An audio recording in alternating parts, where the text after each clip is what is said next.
আল্লাহ কয় তোমরা আমার রাসূলের কথা মানো। এই নবীর কথা মাইন্না যারা ইবাদত করব, ওই ইবাদতকারীকেই আমার জান্নাতে ঢুকামু, আর কারো কথা নয়। আল্লাহু আকবার। নবীর কথা মানবে যারা হবে জান্নাতি। কোন নবীর কথা মানবে যারা হবে জান্নাতি। না মানিয়া আবু জাহেল হইল দুজুকি। না মানিয়া আবু জাহেল হইল দুজুকি। এই নবীর কথা মানলে ইবাদত করলে জান্নাতি, না মানলে দুজুকি। মানলে আবু বকর, না মানলে আবু জাহেল। আপনারা কি আবু বকর হবেন না আবু জাহেল হবেন? নবীর কথা মাইন্না না না মাইন্না? যারা নবীর কথা মানতো বাস্তবে। আসুন, আপনাদের চন্দনাইশ থানা, আপনাদের চন্দনাইশ থানা, সৈয়দ বাজার, এরকম লোক মক্কা মদিনায় আছে না? তারা কিভাবে মানতো? হাদিস শরীফে আসছে মদিনার ঘটনা। একজন সাহাবী নবীজির খুব কালো ছিল। কালোর আরবি হলো আসওয়াদ। কালোর আরবি আসওয়াদ। নবীজি একদিন ডাকে, আসওয়াদ এদিকে আয়, তুমি বিয়ে করবা? কালা মিয়া কয়, হুজুর আমি যে কালার কালা, আমার কাছে কেউ বিয়া দেয় না, আমার দেখলে দৌড়ে। রাসূল বলেন তুমি বিয়ে করবানি? হুজুর করতে তো মন চায়, তাই তোমার বিয়ের ব্যবস্থা আমি করব। যারা নবীর কথা মানে তাদের পক্ষে নবী থাকবে কিনা কোন তো? তোমার বিয়ের ব্যবস্থা আমি করব। চিঠি লিখছি কালা আসওয়াদ জি। এই চিঠিটা মদিনার বড় বাড়িটা আছে না, মদিনার বড় বাড়িটা, জি মদিনার বড় বাড়ির মালিকের হাতে নিয়ে গেছে। মদিনার বড় বাড়ির মালিকের সামনে গিয়ে ডাক দিছে, আসসালামু আলাইকুম চাচা। কি কর? এক মুসলমান আরেক মুসলমানকে দেখলে কি কইতে হয়? অন্ত সালামই নাই। অন দেখতে কয় গুড মর্নিং, আর হামেদা কয় গুড নাইট। অথচ নবী বলছে আমার উম্মতের মধ্যে ওই ব্যক্তি উত্তম নাম্বার 1 উম্মত হবে যে আগে সালাম দেয়, যে আগে। আরে একটা আমল করো না নবীর সাথে লইয়া জান্নাতে যাইতে গেলে, একটা আমল। আল্লাহ কইছে নবীর কথা মানতে। Good morning, good night. আল্লাহ কয় যারা গুড গুড কয় এটা দেখে রাখিস, কবরে গেলে ও ফেরেশতারা বাইরে গুড়া বানায় লইবি।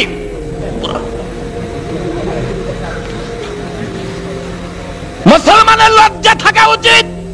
যারা গুড মর্নিং গুড নাইট শিখাইছে তারাই আজকে মুসলমানদের কলিজার মধ্যে গুলি করে মারতেছে।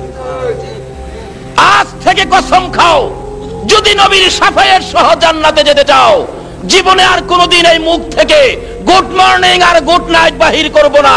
যদি এই কসম খেয়ে গুড মর্নিং গুড নাইট বন্ধ করতে পারো, আল্লাহর কসম ফুলসিরাতের কিনারে রাসূল তোমার জন্য বসে থাকবে।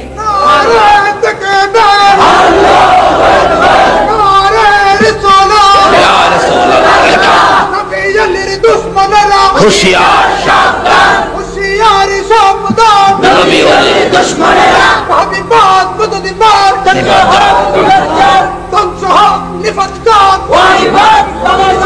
মাশাআল্লাহ মাশাআল্লাহ। আসুন আগে বাড়ি, খালি মুখে মুখে নয়, আজকের থেকে আমরা আমলে যাব। কি বলেন ঠিক কিনা?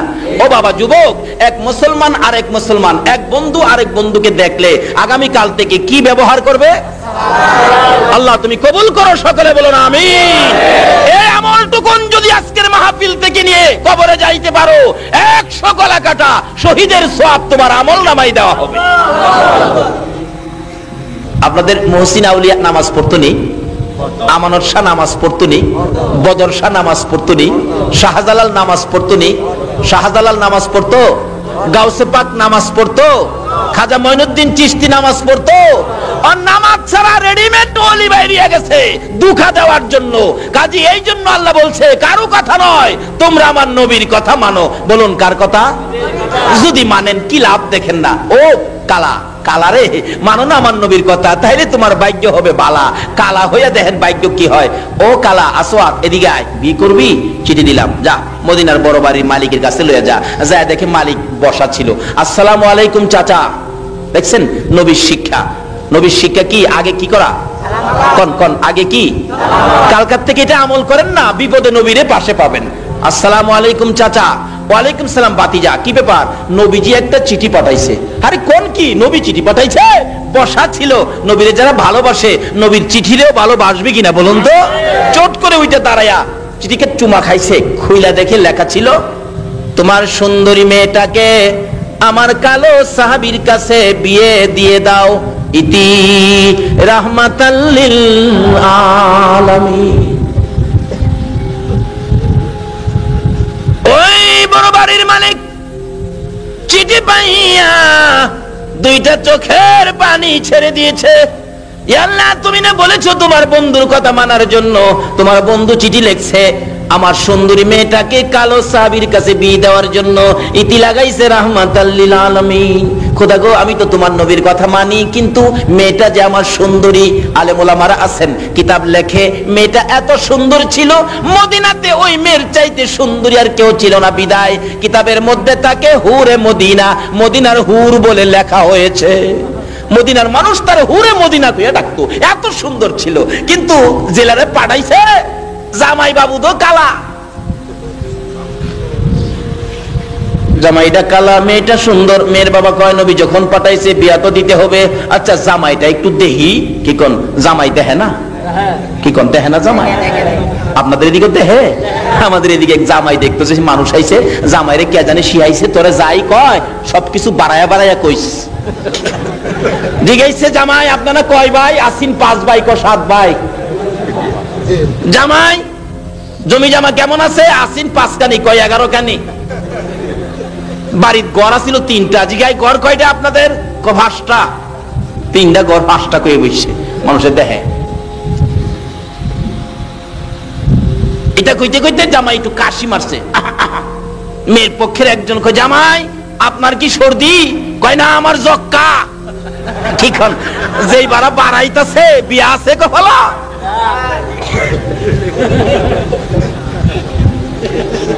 জামাই তো দেখতে হয়। লাইনে আসেন, এখনো লাইন খোলা আছে। এই দেশ ছাড়তে হবে, এই পোশাক খুলতে হবে, সাদা পোশাক পরতে হবে, কবর দেশে শুইতে হবে, মাটির সাথে মিশতে হবে। আমাদের আগে যারা আসছিল কবরে যায় দেখেন, কবরের মাটি ভাঙ্গা গর্ত হয়ে গেছে, কিচ্ছু নাই। আমরাও একদিন এইভাবে কবরের মাটি ভেঙ্গে মাটির সাথে মিশে যাব। তার আগে আসুন নবীর কথা মানি। বলুন কার কথা? ডাকতেছে নবী, চিঠি নিয়ে গেছে। জামাই দেখবো তো, সুন্দরী মেয়ের বাবা ক জামাইটা দেখে এলি কেমন কালা। জামাইয়ের পায়ে চায়া দেহে জাহাজ মার্কা আলকাতরা। হাই হাই, এত কালো, আমার মেয়েটা রাজি হয় কিনা? আমার 15 মিনিট আগে ইঙ্গিত দিবেন, রাজি হয় কিনা। ডাকতেছে কালামিয়া, আসওয়াত জি, আপনি এখন যান, আমি পরে মেয়ের সাথে পরামর্শ করে আপনাকে জানাবো। আচ্ছা বলুন তো, এই কথায় কি বোঝা যায়? বিয়াটা হইব? কালা তো জাগা, হুজুর কইছিলাম না কাম হইতো না, হইতো না। আল্লাহ কয় আসওয়াত রে, যে নবী আঙ্গুলি ইশারা করলে আকাশের চাঁদ 2 টুকরা হয়, আর নবীর হাতের চিঠিটা কি বিফল যাবে? চিন্তা করিস না। একটু পরে মেয়েটা দৌড়ে আসছে, আবু কালো একটা ছেলে আইছিল, কি ব্যাপার? খুশি দেখলাম, যাওয়ার সময় মনটা খারাপ। বাবা বুঝাইতেছে, মা নবীজি চিঠি পাঠাইছে। কিসের চিঠি? তোমার বিয়ের প্রস্তাব, কালো ছেলের জন্য। একটা চিৎকার মারছে মহিলাটা, বাবা বাবা গো, বলেন কি নবী চিঠি লিখছে? তাহলে আমার মন কয় মদিনাতে বুঝি আমার চেয়ে দামি মহিলা আর নাই। বাবা কালো আর সুন্দর বুঝি না, আমার নবী যখন আমার জন্য চিঠি পাঠাইছে, বাবা গো আমি নবীর কথা মানবো, নবীকে খুশি করব। নবীর কথা মানতে যাইয়া কালো হইয়া আমার কাছে আসছে বিয়ের প্রস্তাব নবীর পক্ষ থেকে নিয়ে। বাবা গো আমি সুন্দরী হইয়া কালোর কাছে বিয়ে বসতে নবীর কথা মাইনা রাজি হইয়া গেলাম। মেয়ে বাবা তো আগেই রাজি, নবীর কথা মানে তারা। ডাক দিছে, এ আসওয়াত, আসওয়াত এদিকে আয়। এই কালা, ফিরা চায় দেহে ডাহের সাইজ বালা। এবার জামাই না বাপ আসছে না, জামাইয়ের কি কন মই মুরব্বীদেরকে জামাই দেখছে না, শুরু করে সালাম দে, আসসালামু আলাইকুম, হ্যাঁ আসেন। আমার মেয়ে তো রাজি হইছে। কালা কয় আলহামদুলিল্লাহ। বাবা রাজি যে হইছে, বিয়া পড়াইতে তো মহারানার টাকা লাগবো। মহারানার টাকা আছে? কালা কয় একটা পয়সাও নাই। মেয়েটাকে আব্বা নবী যখন পাঠাইছে, কেমন মেয়ে দেখেন, নবী যখন পাঠাইছে আব্বা কিছু টাকা, আপনি ধনী মানুষ, কিছু টাকা তারে সাহায্য দেন মহারণা দেওয়ার জন্য। এই কে আছো? নবীকে খুশি করার জন্য। এমন মেয়ে কার করে হয়েছে? নবীকে খুশি করার জন্য বাবারে পরামর্শ দেয় কিছু টাকা সাহায্য করো। আজকে এই নবীকে খুশি করতে আপনারা কি চান না? শুনলাম আমার আগের বক্তা ঘোষণা দিয়েছে এখানে একটা খানকা শরীফ, মাদ্রাসা শরীফ হচ্ছে। এই মাদ্রাসাকে দান করাটাই হবে আমার নবীকে দান করা। বাবা কিছু টাকা দেন, দিলেন মেয়ের পরামর্শে কিছু টাকা, গনে দেখে অনেক টাকা মহারণা হবে। আবার বলতেছেন আসওয়াদ জি আমার মেয়ে ভালো ভালো কাপড় পরতেন, ধনী মানুষের মেয়ে, একটা নতুন কাপড় দরকার, যদি আজকে বিয়ে হয় কাপড় আনতে পারবা কিনা? আসওয়াদ কয় এমটি পকেট, নট মানি। মেয়েটাকে আব্বা নবীর আশেক, নবীর পাগল, একটা কাপড়ের টাকাও আব্বা আপনি দিয়ে দেন। কেমন মেয়ে দেখেন, দিছে কাপড়ের টাকা লইয়া, মহারানার টাকা লইয়া যাই গো মদিনার মার্কেটে কাপড় কিনবে। দোকানদার কাপড় দে, আমার ভাগ্য ভালো রে, আমি নবীর কথা মাইনা নবীর পক্ষে থাইকা আজকে কালো হইয়া সুন্দরী মেয়ে বিয়ে করবো। বালা একটা কাপড় দে, আমার বিবি যেন খুশি হয়। কিতাব লেখে দেখতেছে কাপড় কোনটা নিবেন কোনটা না। এমন সময় শোনা যায় পিছন দিয়ে কে যেন পাগলের মতো দৌড়ে আসতেছে, এতিমের মতো কাঁদতেছে আর ডাকতেছে, মদিনার সাহাবীরা রে, মদিনার যুবকেরা রে, মদিনার ব্যবসায়ীরা রে, খবর পাইছুনি আল্লাহর বন্ধু যুদ্ধের ময়দানে রওনা হয়ে গেছে। সঙ্গে সঙ্গে দোকানদারেরা দোকান বন্ধ করে দিচ্ছে, আর ব্যবসা করবে না। আজকে তোমরা কারা গো? ও সৈয়দ বাজারের ব্যবসায়ী ভাইরা, আজকে যারা মাহফিলের জন্য দোকানপাট আগে আগে বন্ধ করে দিয়েছো, আমার নবীর শাফায়াত নসিব হইয়া যাইবো। দয়ার নবী মায়ার নবী পাঠাইলে কাপড় কিনবে, আসওয়াদ কাপড় কিনে দোকানদার বন্ধ করে দেয়। আরে কাস্টমার বেরিয়ে যাও, আমার নবী বলে যুদ্ধের ময়দানে রওনা হয়ে গেছে। যুবকেরা দৌড়ে বাড়িতে যায়, যুদ্ধের পোশাক পরে তরবারি হাতে লইয়া উঠানে দাঁড়াইয়া মা মা কইয়া কান্দে। মা হাজির হয়ে গেলে মার পায়ে সালাম করে, মা গো বিদায় দাও, আমার নবী বলে যুদ্ধের ময়দানে রওনা হয়ে গেছে। মা দেরি করো না, না জানি আমার রাসূলের গায়ে কেউ আঘাত করে। মা বিদায় দাও গো, দেখা হবে হাসরের ময়দানে। এই বলে যুবকেরা যুদ্ধের পোশাক পরে তরবারি লইয়া নবীর পক্ষে যাচ্ছে। এবারে ব্যবসায়ীরা দোকান বন্ধ করে যাচ্ছে। আসওয়াদ নিজেকে নিজে প্রশ্ন করে, ও আসওয়াদ নবীর পক্ষে যাইয়া কালো হইয়া সুন্দরী মেয়ে বীর বাজার করতে আসছিলে, এখন নবী যুদ্ধে যাবে, বল যুদ্ধের বাজার করবি না বীর বাজার করবি? আসওয়াদের মন ফাইসালা করে দিলেন, না আমি নবীর পক্ষে যুদ্ধের বাজার করব, বিয়ের বাজার করব না। বিয়ের বাজারের সকল টাকাগুলো লইয়া একটা তরবারির দোকানে যাইয়া নবীর প্রেমে যুদ্ধের বাজার করেছে। আল্লাহু আকবার।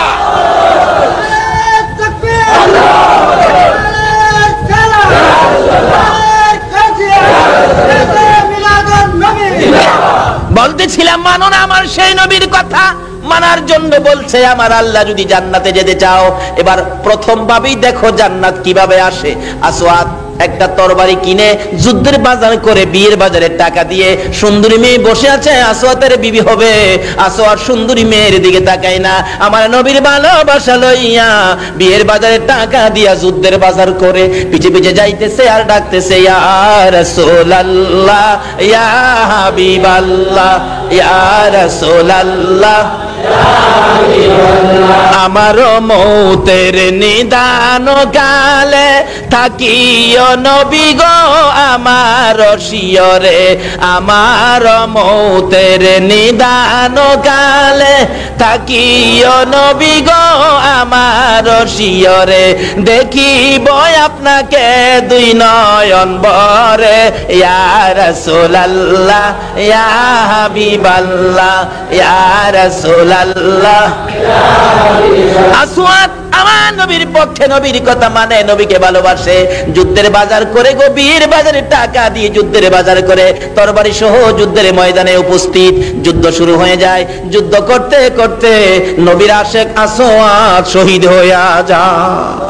যে যুদ্ধে 70 জন সাহাবা শহীদ হয়েছিলেন, আমার নবী নিজেও ব্যথায় ব্যথিত হয়েছে।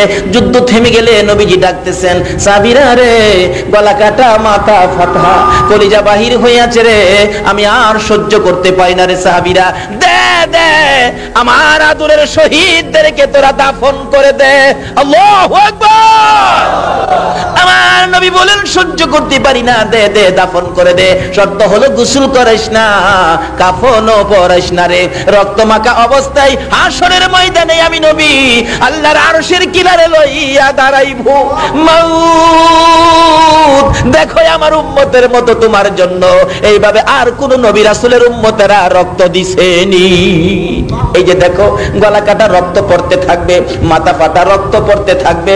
আমার আল্লাহ বলবেন, বন্ধু গো, কথা দিলাম তারা যা চায় আমি আল্লাহ তা দিয়া তাদেরকে খুশি করব। লম্বা ঘটনা যাই না ওদিকে। আমার নবী এইভাবে নির্দেশ করলে দাফনের কাজ শুরু হলো। 69 জনকে দাফন করার পর 70-এর মাথায় আসওয়াতের লাশ দূরে পড়ে আছে। নবী বলেন, সাহাবীরা রে, এটা কার লাশ? দেখা যায় আসওয়াত আমার আসওয়াতের মতো। হুজুর, আসওয়াত বিয়ের বাজার করতে গিয়েছিল, বিয়ের বাজার না করে যুদ্ধের বাজার করে জীবন দিয়েছে। আমার নবী বলেন, আর একটু কাছে যাইয়া দেখি, নতুন তরবারিটা হাতে চিত হয়ে আসওয়াত পড়ে আছে। আর একটু কাছে যাইয়া দেখি, জিহ্বাটা বাহির হইয়া কপালে লাইগা রইছে। আর একটু কাছে যাইয়া দেখি, ডান দিকের কলিজাটা বাহির হইয়া কাঁপতেছে। আমার নবী বলেন, আসওয়াত রে, বীর বাজার করলি না, যুদ্ধের বাজার করে আমারে কলিজাটা দেখাইয়া বিদায় হলে রে আসওয়াত। মাবুদ রে, আমার আসওয়াতকে তুমি কি দিবা গো আল্লাহ? দে আমার আসওয়াতকে কবর নামাইয়া দে। আমার নবী কবরের পাশে দাঁড়িয়ে ছিলেন, আসওয়াতের লাশ কবরের দিকে নিয়ে আসতেছে। নবীজি কবরের দিকে তাকাইয়া মুস্কি মুস্কি হাসতেছেন। সাহাবীরা বলেন, ইয়া রাসূলুল্লাহ, মুস্কি মুস্কি হাসেন কেন, জানতে চাই।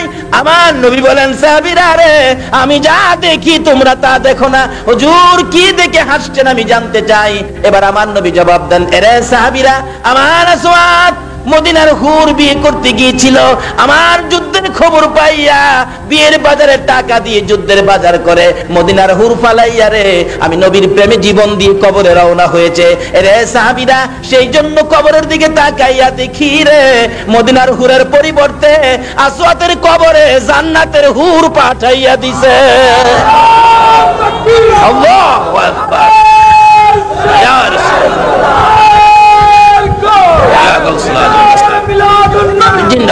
আসুন সংক্ষেপ আলোচনা শেষ করে দিলাম। এই নবীর কথা মানলে এইভাবে কবর থেকেই জান্নাতের পুরস্কার শুরু হবে। আল্লাহ বলছে, জান্নাতে যাইতে গেলে তোমরা আমার নবীর কথা মানো। দেখি নবীজি কি কয়। আসুন নবীর কথা মানি। নবী গো, আপনি কি বলেন একটু বলুন তো। নবীজি এখন বলতেছেন, মান ক্বালা লা ইলাহা ইল্লাল্লাহু ফাদখালাল জান্নাহ।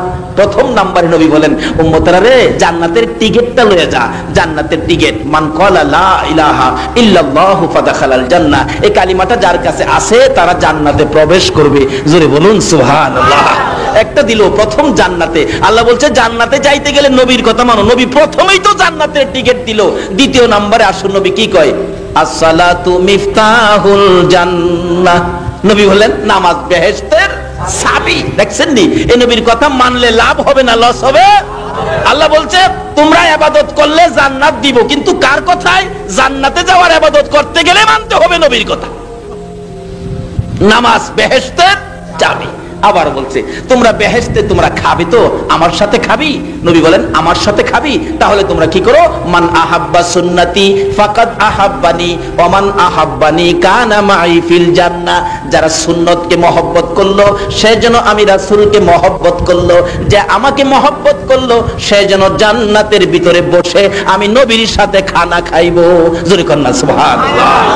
দুনিয়াতে আসুন না, বাস্তবে দেখবেন যারা জামাইয়ের সাথে খায় হেরা কি জামাইয়ের বন্ধু নাকি দুশমন? বন্ধু বান্ধবরা জামাইয়ের সাথে খায়। যারা নবীর সাথে বন্ধুত্ব করেছে, নবীর সুন্নতের আমলের মাধ্যমে নবীর সাথে এক প্লেটের মধ্যে খানা খাবে। জোরে বলুন সুবহানাল্লাহ। এখন নামাজ ঠিক আছে, কালিমা ঠিক আছে, সুন্নত ঠিক আছে, তারপরেও জান্নাতে বেজাল রয়ে গেছে। আমার নবী বলছে আল জান্নাতু তাহতা আকদামিল উম্মাহাত, উম্মতেরা রে, তোমার মায়ের পায়ের নিচে তোমার জান্নাত। বলুন কার পায়ের নিচে?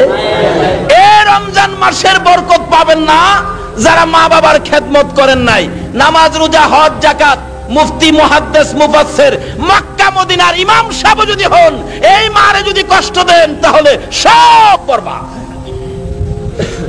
মারে কষ্ট দিলে নবী শাফায়াত করবে? বাস্তবে আসুন করবে যে না। 2001-এ হজে গেছিলাম, শেষ সংক্ষেপ দোয়া করে দিব। 2001-এ হজে গেছিলাম, এক ঘটনা, আমার এক ভাতিজা দৌড়ে আসছে, মসজিদে বেলালের পাশে বাসা ছিল, দৌড়ে এসে বলতেছে কাকা বাড়িতে আইছেন? হ। আমার মারে দেখেই চিননি, মারে দেখি না কাকা 3 বছর দিরা। আমার মা কেমন আছে? ভালো আছে রে বাবা। একটু পরে বলে চাচা একটা ঘটনা ঘটছে। কি? হজ ভলান্টিয়ার হিসাবে বাংলাদেশ থেকে একটা ছেলে আসছিল, হজ ভলান্টিয়ার, দায়িত্ব হলো মসজিদের নববী ঝাড়ু দিবে। কি ভাগ্য তার! কিন্তু মসজিদের নববীর ভিতরে ঢুকলে শরীরের মধ্যে নাকি আগুন জ্বলতে থাকে, দৌড়ে বাহির হয়। কি ব্যাপার, কি হইলো? বুঝি না, আমার শরীরে আগুন জ্বলে, কে জানি আমারে মারতে আসে। এইভাবে খুব চেষ্টা করলো, পারে না। রাত্রে বেলা বসছে, কি হয়েছে তোর অবস্থাটা, কেন এরকম হয় বলতো? ওই যুবকটা বলতেছেন সঙ্গীরা আমার দেশে পাঠায় দাও, আমি চাকরি করতে পারবো না। কেন? আমি যেদিন হজ ভলান্টিয়ার মসজিদে নববীর দায়িত্ব পায়া বাংলাদেশ থেকে বিমানে উঠবো, ঠিক বিমানে উঠার 8 দিন আগে আমার মার একটা লাত্তি মারছিলাম। বলুন বাংলাদেশে মার গায়ে লাত্তি দিলে মদিনার কামলেওয়ালা নবী খবর পায় কিনা? মসজিদের নববীর ভিতরে ঢুকতে দেয় না, গার ধরে বের করে দেয়। এই মারে যদি কেউ আঘাত দিয়ে থাকেন, বাবার মনে কেউ কষ্ট দিয়ে থাকেন, রমজানের রোজা কবুল হবে না, নামাজ কবুল হবে না, হজ যাকাত কোনটাই কবুল হবে না, এমনকি নবীর শাফায়াত পর্যন্ত নসিব হবে না। বাবারা ভাইয়েরা, এই কথাগুলো বললাম, আমল করার চেষ্টা করেন। এই দেশ ছাড়তে হবে, আমরা কেউ এই দেশের বাসিন্দা নয়, আমরা সকলেই কবরে যেতে হবে। তাই এই কথাগুলো আমল করে কবরে রওনা হন। আমাদের জন্য বরকত যা আছে সব আল্লাহ আখিরি নবীর উম্মতের গাঠুরি বানায়া দিয়ে দিছে। এক লাইলাতুল কদর 1000 মাসের চাইতে বেশি নেকির ঘোষণা দিছে। প্রশ্ন আসতে পারে, হুজুর 1000 মাস কইলো কেন? আল্লাহ জবাব দিবেন, 1000 মাস কোয়ার অর্থ হলো এই, যেদিন কদর নাজিল হয়, এই সূরা নাজিল হয়, ওই দিন আরবের লোকেরা 1000 পর্যন্ত গণনা জানতো। 1000 কইছে, বেশি লাগাইয়া থুইছে। আল্লাহ কয় যদি পৃথিবীর বিজ্ঞান কোনদিন 1 লক্ষ আবিষ্কার করে, তাহলে তোমরা ধরে নিও এই কদরের বরকত 1 লক্ষ মাসের চাইতেও বেশি। এইভাবে কোটি আবিষ্কার করলে 1 কোটি মাসের চাইতেও বেশি, বেশিটা ক্ষান্ত করে নাই। কাজী এই কিসিমের বাজেট যেই নবীর উম্মতের জন্য আল্লাহ করেছেন, আসুন সেই নবীর উম্মত হই, নবীর কথাগুলো মানি, নবীর পক্ষে থাকি। আল্লাহ বলেন আমার মনোনীত ধর্ম হলো ইসলাম, ইন্নাদ-দীনা ইনদাল্লাহিল ইসলাম। আল্লাহ বলেন আমার মনোনীত ধর্ম হলো ইসলাম।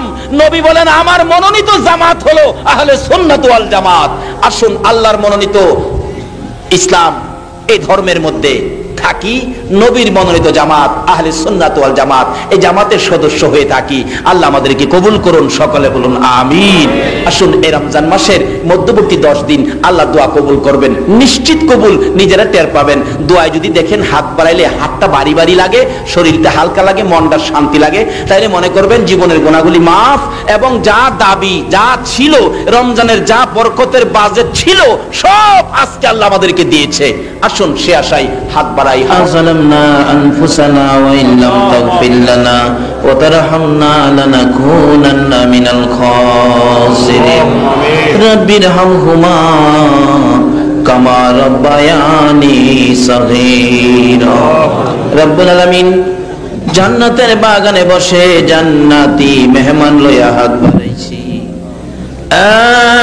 মাবুদ, যারা সারা দিন না খাইয়া রোজা রাখে গো আল্লাহ, লম্বা নামাজ তারাবি পড়ে, কষ্ট করে এই রাত্রে ওয়াজ শুনেছে, 2টা হাত তোমার দরবারে বাড়াইয়া দিছে গো আল্লাহ। একবারে খালি হাত বাড়াই নাই, তুমি যার উপর দরুদ ও সালাম প্রেরণ করো, ওই নবীর উপর নবী মায়ার নবীর রওজা আতহারে পৌঁছাইয়া দাও। ই আল্লাহ, দরুদ ও সালামকে উসিলা করে, আজকের মাহফিল উসিলা করে, মওলুদ মাহে রমজান উসিলা করে, রোজাদারের হাত উসিলা করে, যারা সারা দিন না খাইয়া রোজা রেখে কষ্ট করে তারা দিয়ে হাত বাড়াইছে গো আল্লাহ, এ মাবুদ, রোজাদারের হাত দেখলে তোমার মায়া লাগেনি। এ মাবুদ, আর দেরি করো না, এই মুহূর্তে আমাদের সকলের জীবনের গুনাহগুলো ক্ষমা করে দাও। এ মাবুদ, জীবনে কত গুনাহ করেছি তুমি ছাড়া কেউ জানে না রে আল্লাহ। যদি আমাদেরকে হিসাব জিগাও লজ্জা পাবো, হিসাব দিতে পারবো না। এ মাবুদ, তোমার বন্ধু বলেছে মধ্যবর্তী 10 দিন তুমি নাকি আমাদেরকে ক্ষমা দিবা। তোমার বন্ধুর কথা মতো জীবনের গুনাহ ক্ষমার আশায় হাত বাড়াইছি গো আল্লাহ। ক্ষমা যদি না দাও তোমার বন্ধুর ইজ্জত থাকবে না। যার প্রেমে এত কিছু করেছো, ওই নবীর উম্মত হইয়া হাত বাড়াইলাম, রমজানের মধ্যবর্তী ক্ষমার দিনে আমাদেরকে মাফ করে দাও গো আল্লাহ।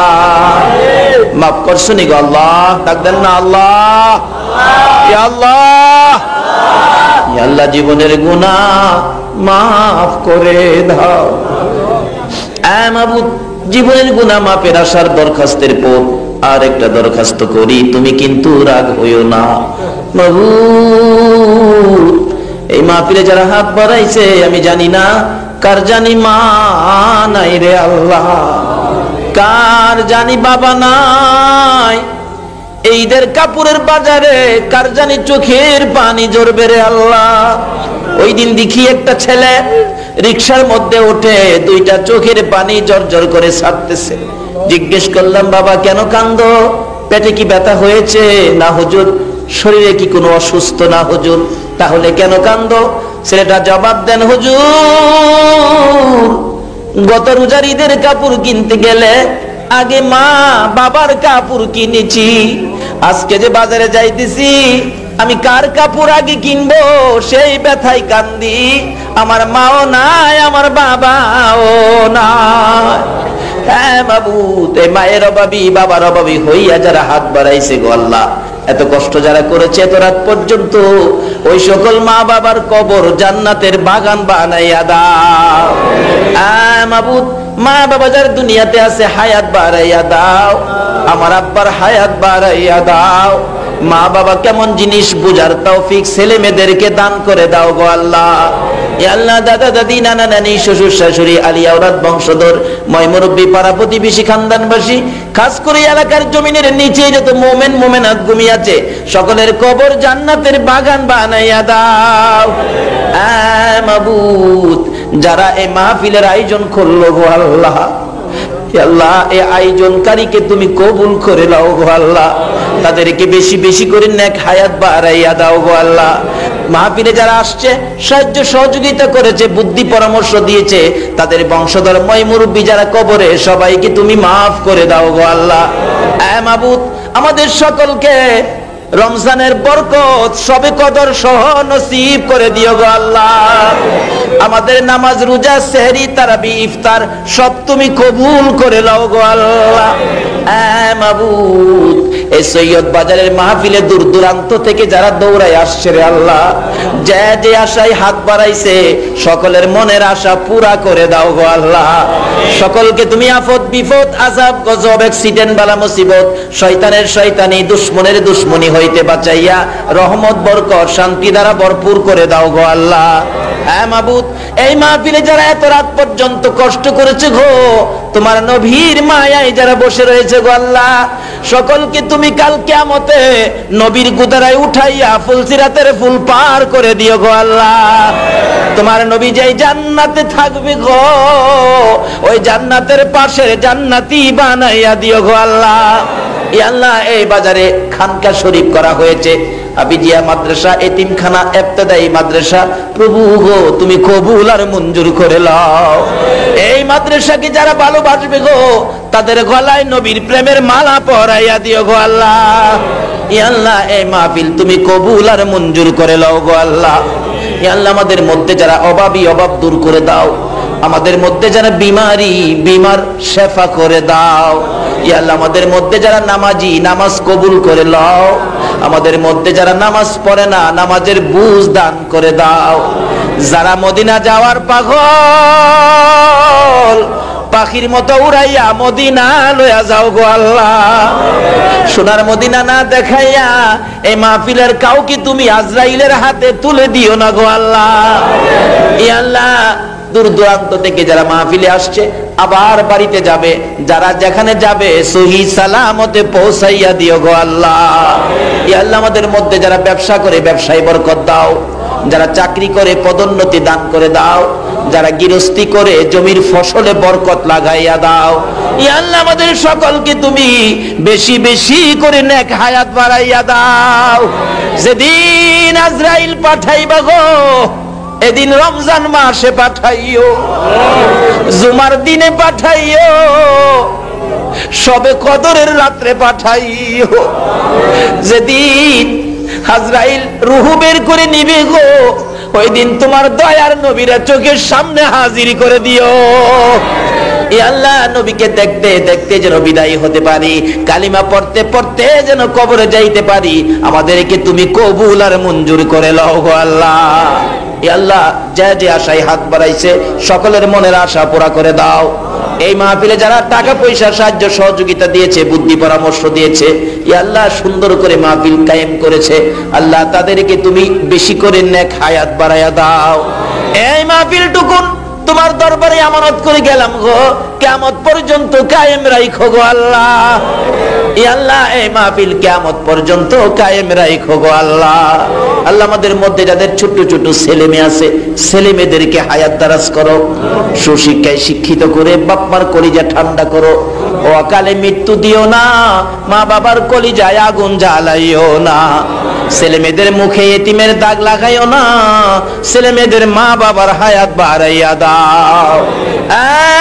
মাবুদ, মাবুদ রে, যাদের ছেলে নাই ছেলে দাও, যাদের মেয়ে নাই মেয়ে দাও, যাদের ছেলেও নাই মেয়েও নাই ছেলে মেয়ে দিয়ে কলিজা ঠান্ডা করে দাও গো আল্লাহ। অনেকের ছেলেরা বাইরে বিদেশ থাকে, প্রভু গো কত বিপদ আপদ আসে, আল্লাহ সকল বিপদ আপদ থেকে বাঁচাইয়া তাদেরকে তুমি হেফাজতে রাখো গো আল্লাহ। রুজি রোজগারে বরকত লাগাইয়া দাও। ইয়া আল্লাহ, রোজগার শেষে দেশের ছেলে দেশে ফিরাইয়া দিও গো আল্লাহ। ইয়া আল্লাহ, এই মাহফিলের সকল আলেম ওলামাদেরকে হায়াত বাড়াইয়া দাও। ইয়া আল্লাহ, এই মাহফিলের সকল শ্রোতাদেরকে হায়াত বাড়াইয়া দাও। মাবুদ, যতগুলো দরখাস্ত করলাম মাহফিলের উসিলায়, মাহে রমজানের উসিলায়, দুরূদ ও সালামের উসিলায়, তোমার বন্ধুর প্রেম আর ভালোবাসার উসিলায় সবগুলো তুমি কবুল আর মঞ্জুর করো গো আল্লাহ। রব্বানা তাকাব্বাল মিন্না ইন্নাকা আনতাস সামিউল আলিম ওয়া তুব আলাইনা ইয়া মাওলানা ইন্নাকা আনতাত তাওয়াবুর রহিম। ওয়া সাল্লাল্লাহু তাআলা আলা খায়রি খালকিহি মুহাম্মাদিন ওয়া আলা আলিহি ওয়া আসহাবিহি আজমাইন বিহাক্কি লা ইলাহা ইল্লাল্লাহু মুহাম্মাদুর রাসূল।